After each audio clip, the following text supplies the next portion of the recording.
star for the movie actor and actress of the year. Kaya vote na natin ito, patagalin pa, no?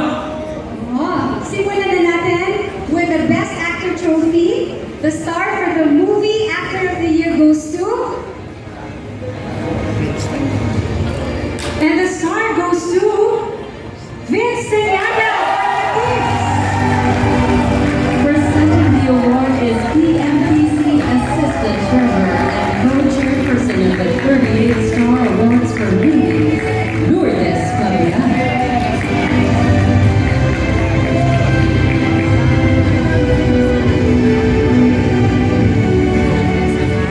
Thank you, Lord. Swerte pala wala akong pambayad sa malaking artista, kaya ako na lang ang gumanap sa sarili kong pelikula na bigyan ako ng ganito.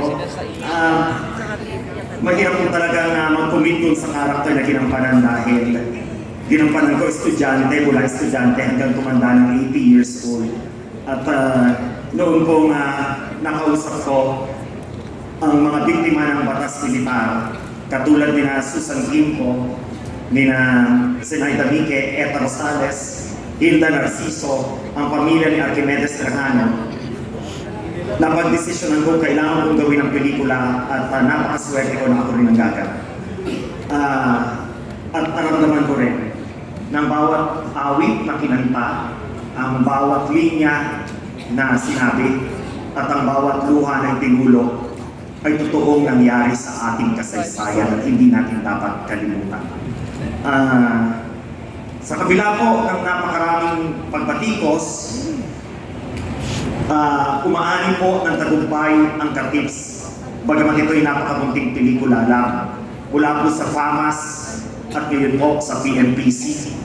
Maraming salamat po sa pamunuan ng PMPC. At katulad nga po nung kami ay nagpunta sa Cannes, na-realize po that there are no stars, only artists. At ito po ay isang vindication na maging kami mga artista ng teatro ay maging star. Salamat po.